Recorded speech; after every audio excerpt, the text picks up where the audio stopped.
Assalamualaikum warahmatullahi wabarakatuh. Halo, bagaimana kabarnya anak-anak hebat? Kali ini kita ketemu lagi dalam pembelajaran online literasi ya. Dan hari ini Bu Heni masih akan membacakan cerita untuk kalian semuanya. Nah, ceritanya diambil dari buku ini. Mungkin kalian ada yang pernah membaca ya. Bukunya berjudul Legenda Malin Kundang dan beberapa dongeng di dalamnya. Yang saya ambil untuk cerita hari ini adalah cerita tentang asal-usul Reog Ponorogo.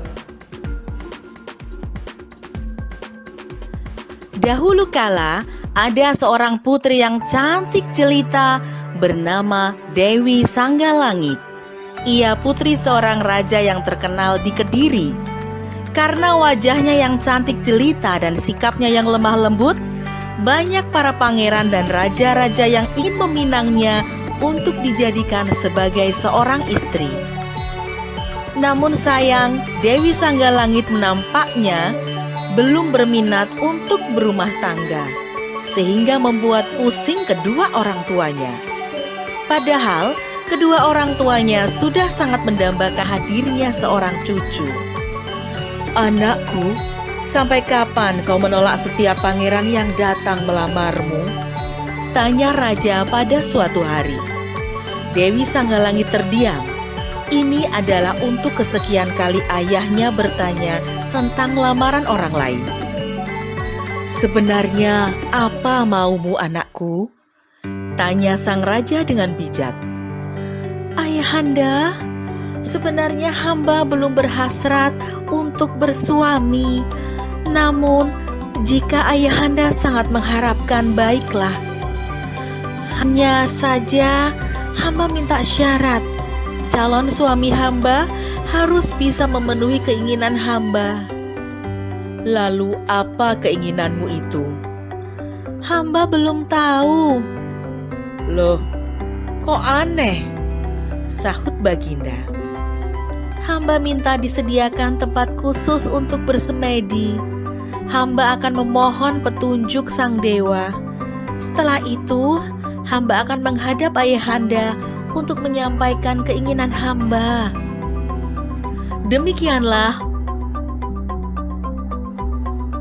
Demikianlah Baginda segera memerintahkan para pengawal istana untuk mengatur keperluan anaknya untuk menyepi dari keramaian, bersemedi, memohon petunjuk dewata.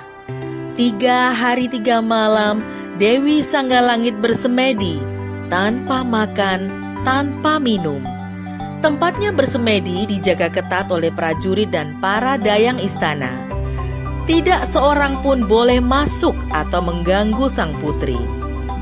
Pada hari keempat, sang putri nampak keluar dari ruang semedi dengan wajah pucat dan langkah yang terhuyung-huyung.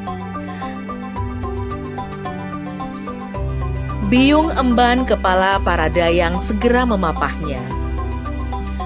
"Bagaimana Tuan Putri? Sudah dapat petunjuk belum?" tanya Biung emban.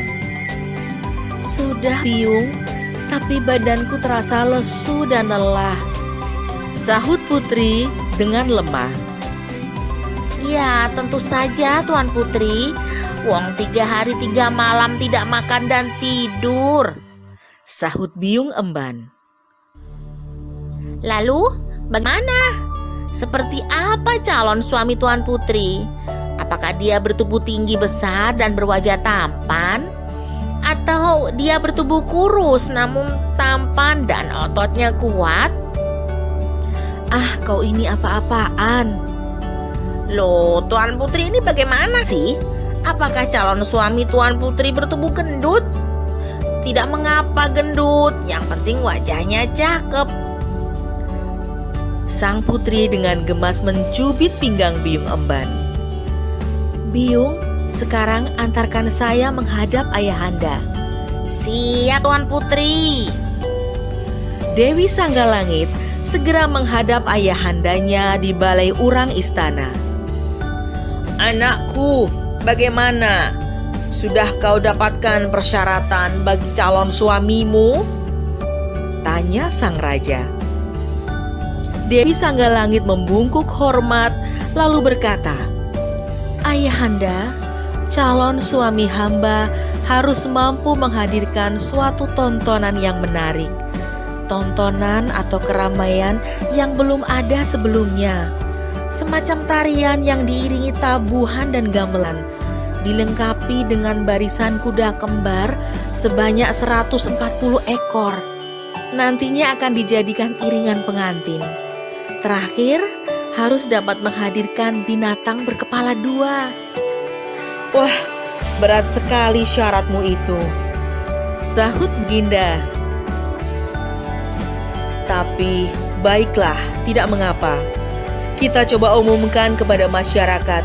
Siapa tahu ada yang sanggup memenuhinya. Meski berat syarat itu tetap diumumkan kepada segenap khalayak ramai. Siapa saja boleh mengikuti sayembara itu, tidak peduli para pangeran, putra bangsawan, atau rakyat jelata. Para pelamar yang tadinya menggebu-gebu untuk memperistri Dewi Sanggalangit sekarang jadi ciut nyalinya. Banyak dari mereka yang mengundurkan diri karena merasa tak sanggup memenuhi permintaan sang Dewi. Akhirnya tinggal 2 orang yang menyatakan sanggup. Mereka adalah Raja Singabarong dari kerajaan Lodaya dan Raja Kelana Swandana dari kerajaan Bandar Angin. Baginda Raja sangat terkejut mendengar kesanggupan kedua raja itu, sebab Raja Singabarong adalah manusia yang aneh. Ia adalah manusia yang berkepala harimau, wataknya buas dan kejam. Ia sudah mempunyai selir yang jumlahnya banyak sekali, namun belum mempunyai permaisuri. Menurutnya, sampai detik ini belum ada wanita yang pantas menjadi permaisurinya, kecuali Dewi Sanggalangit dari Kediri. Karena itu, ia sangat berharap dapat memenuhi syarat yang diajukan oleh Dewi Sanggalangit. Raja Singabarong telah memerintahkan kepada para abdinya untuk mencarikan kuda-kuda kembar, mengerahkan para seniman dan seniwatinya, menciptakan tontonan yang menarik, dan mendapatkan seekor binatang berkepala 2. Namun pekerjaan itu ternyata tidak mudah. Kuda kembar sudah dapat terkumpulkan, namun tontonan dengan kreasi baru belum tercipta. Demikian pula binatang berkepala 2 belum didapatkan.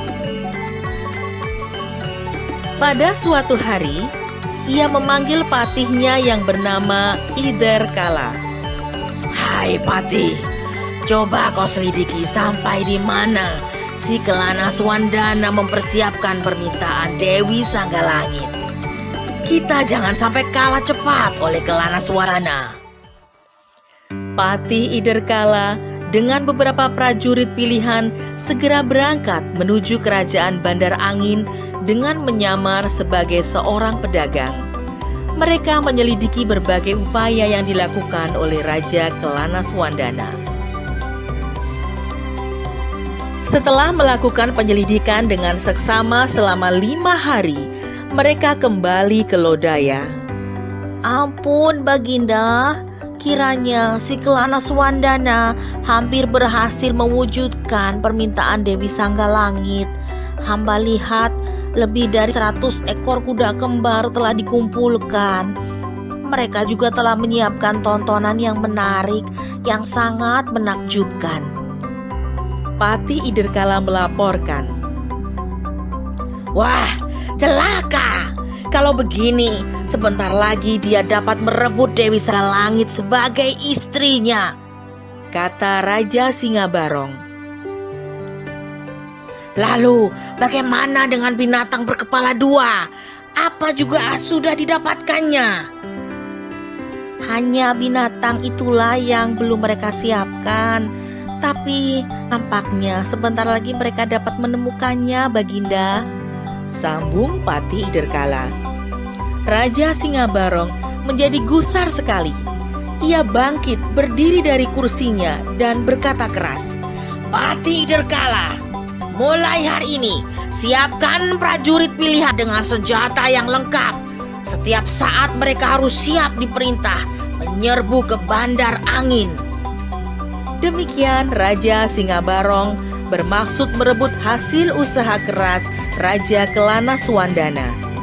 Setelah mengadakan persiapan yang matang, Raja Singabarong memerintahkan prajurit mata-mata untuk menyelidiki perjalanan yang akan ditempuh Raja Kelana Swandana dari Wengker menuju Kediri.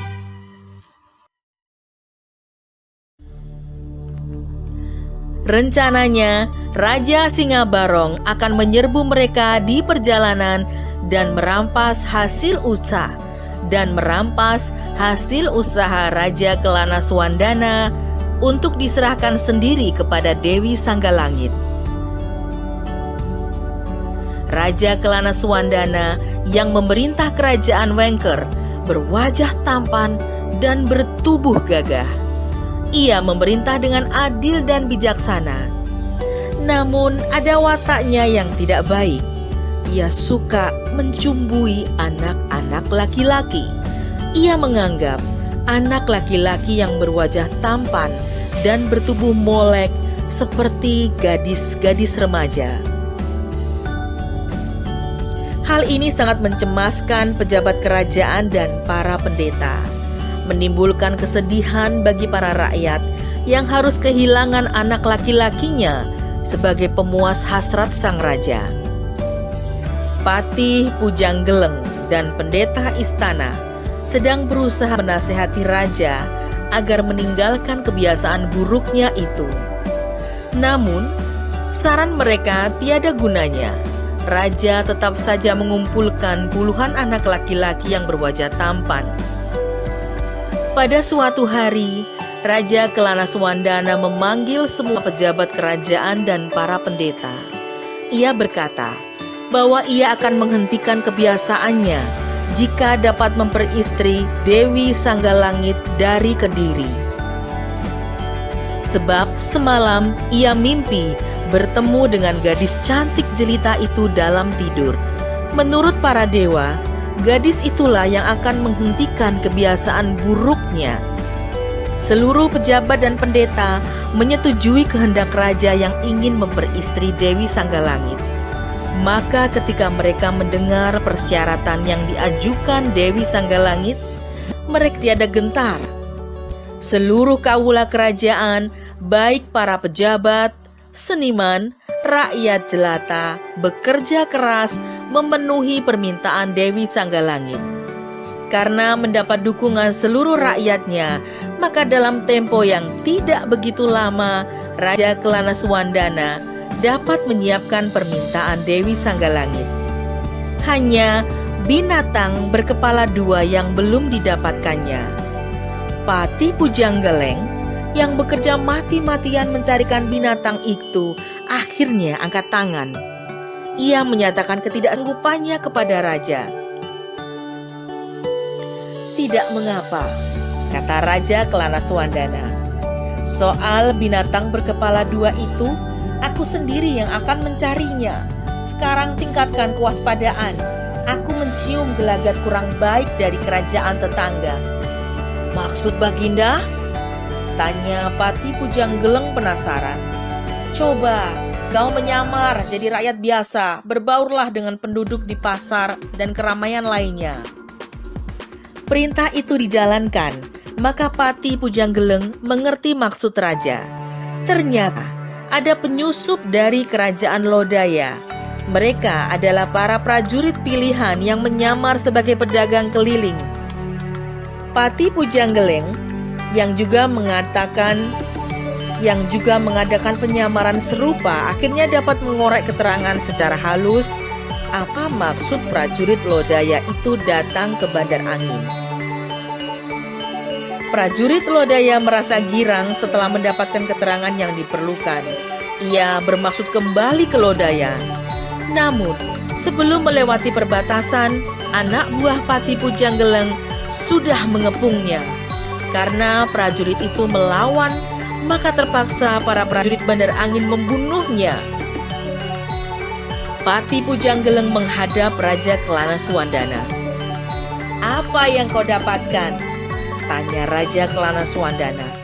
"Ada penyusup dari kerajaan Lodaya yang ingin mengorek keterangan tentang usaha Baginda memenuhi persyaratan Dewi Sanggalangit." Raja Singabarong hendak merampas usaha Baginda dalam perjalanan menuju Kediri. "Kurang ajar," sahut Raja Kelana Swandana. "Jadi Raja Singabarong akan menggunakan cara licik untuk memperoleh Dewi Sanggalangit. Kalau begitu kita hancurkan saja kerajaan Lodaya. Ayo, siapkan bala tentara kita."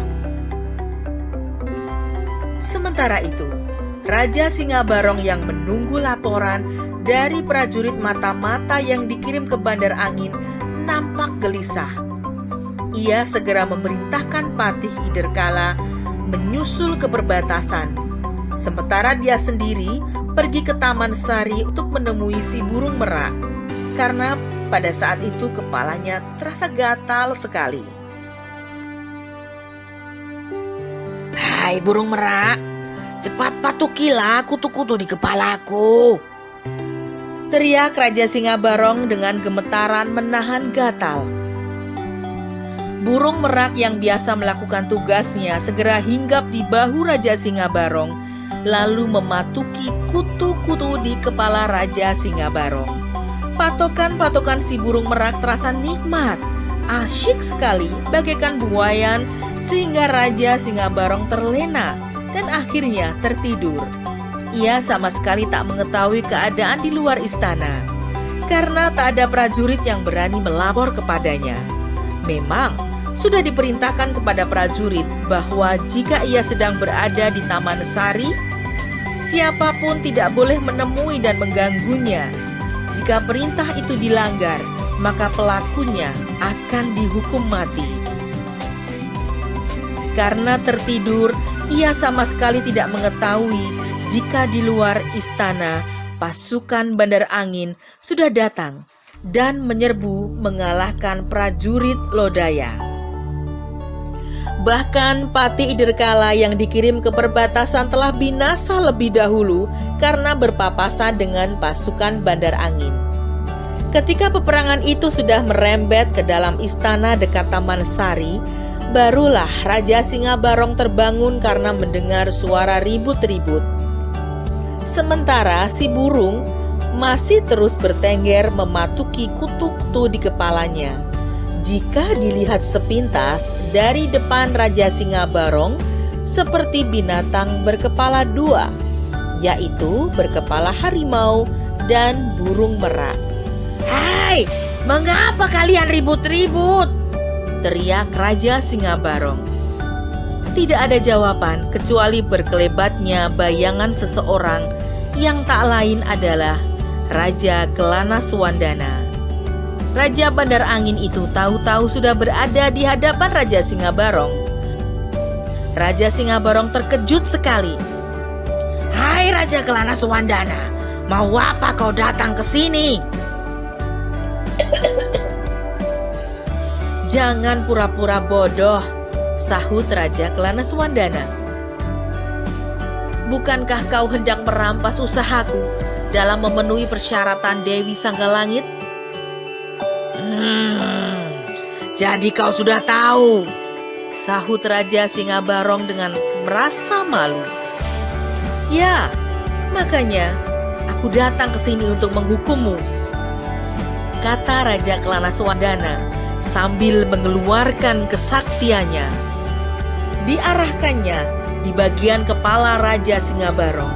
Seketika, kepala Singabarong berubah. Burung merak yang bertengger di bahunya tiba-tiba melekat jadi satu dengan kepalanya Raja Singabarong berkepala dua. Raja Singabarong marah bukan kepalang. Ia mencabut kerisnya dan meloncat menyerang Raja Kelana Swandana. Begitu cepatnya gerakan Raja Singabarong sehingga Raja Kelana Swandana tidak sempat mengelak. Bahu sebelah kirinya tergores keris. Raja Kelana Swandana mengerang lirih. keris Raja Singa Barong ternyata bukan sembarang keris. Bahu sebelah kirinya melepuh hitam dan berasap ketika goresan keris itu.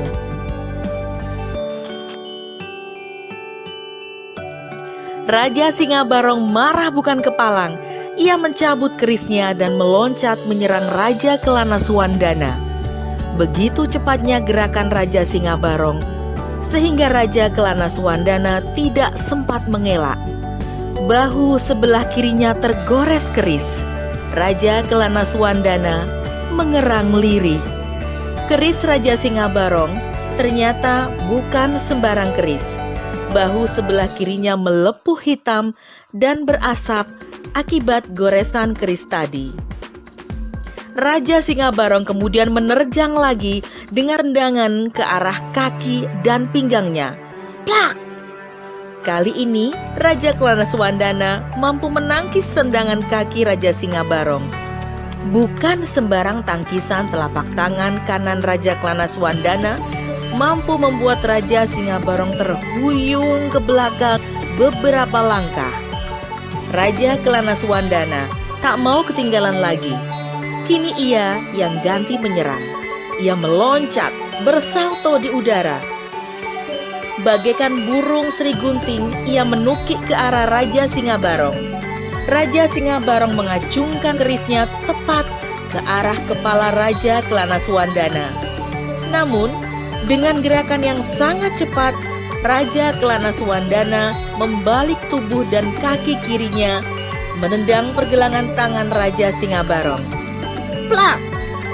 Keris di tangan Raja Singa Barong terlempar jauh ke tanah, sementara tangan Raja Singa Barong terasa sengkleh, hampir patah.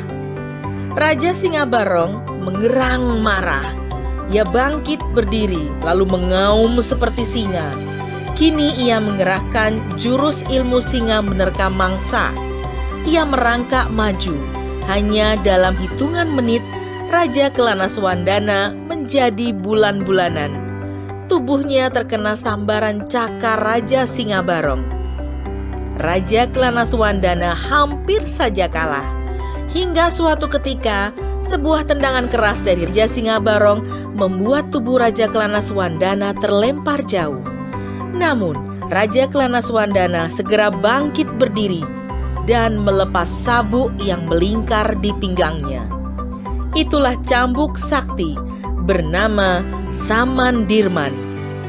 Dengan cepat ia mengayuhkannya. Begitu diayuhkan cambuk itu mengeluarkan hawa panas dan suaranya seperti halilintar. Ampun! Ampun!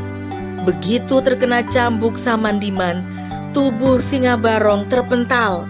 Ia menggelepar-gelepar di atas tanah. Seketika tubuhnya terasa lemah. Dengan tertatih-tatih, Raja Singa Barong berusaha bangkit berdiri. Ia masih mencoba melawan Raja Kelana Swandana. Namun, ia hanya mampu berdiri saja. Tidak lagi punya kekuatan untuk menyerang. Raja Kelana Swandana datang mendekat. Ia bersedekap membaca mantra. Lalu tangannya diacungkan ke arah Raja Singa Barong. Jadilah binatang berkepala dua. Demikian sabda Raja Kelana Swandana dengan suara keras. Ajaib, tiba-tiba tubuh Raja Singa Barong berubah menjadi binatang aneh berkepala dua, yaitu kepala harimau dan merak. Ia tidak dapat berbicara dan akalnya telah hilang. Raja Kelana Swandana segera memerintahkan prajurit Bandar Angin untuk menangkap Singa Barong dan membawanya ke negeri Bandar Angin. Beberapa hari kemudian, Raja Kelana Swandana mengirim utusan yang memberitahukan Raja Kediri bahwa ia segera datang membawa prasyarat Dewi Sanggalangit. Raja Kediri langsung memanggil Dewi Sanggalangit.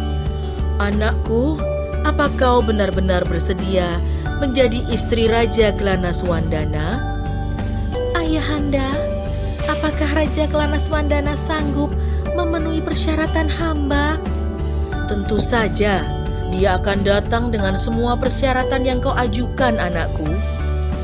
Masalahnya sekarang, tidakkah kau menyesal jadi istri dari Raja Klanaswandana? Jika hal itu sudah jodoh, hamba akan menerimanya. Siapa tahu kehadiran hamba di sisinya akan merubah kebiasaan buruknya. Tutur Dewi Sanggalangit. Demikianlah, pada hari yang ditentukan, datanglah rombongan Raja Klanaswandana dengan kesenian reog sebagai pengiringnya. Raja Klanaswandana datang dengan iringan 144 ekor kuda kembar, dengan suara gamelan dan gendang, juga trompet yang menimbulkan paduan suara yang begitu unik. Ditambah lagi dengan hadirnya seekor binatang berkepala dua yang menari-nari liar, namun indah dan menarik hati. Semua orang yang menonton bersorak kegirangan. Tanpa terasa, mereka ikut menari dan berjingkrak-jingkrak kegirangan mengikuti suara musik. Demikianlah, pada akhirnya Dewi Sanggalangit menjadi permaisuri Raja Klanaswandana dan diboyong ke Bandar Angin di Wengker. Wengker adalah nama lain dari Ponorogo, sehingga di kemudian hari kesenian reog disebut dengan reog Ponorogo. Anak-anak hebat, itu tadi adalah dongeng asal-usul reog Ponorogo. Kalian simak, kalian pelajari apa pesan moral pada cerita tadi, ya. Sekali lagi, kalian pelajari apa pesan moral pada cerita dongeng tadi. Dan kalau ada yang sudah tahu apa pesan moralnya, silahkan kirimkan, ketik saja lewat WA saja ke Bu Heni pesan moral dari cerita asal-usul reog Ponorogo. Bisa ya? Oke, Bu Heni akhiri dulu pembelajaran literasi kali ini. Semoga kalian tetap semangat berkarya dan wassalamualaikum warahmatullahi wabarakatuh.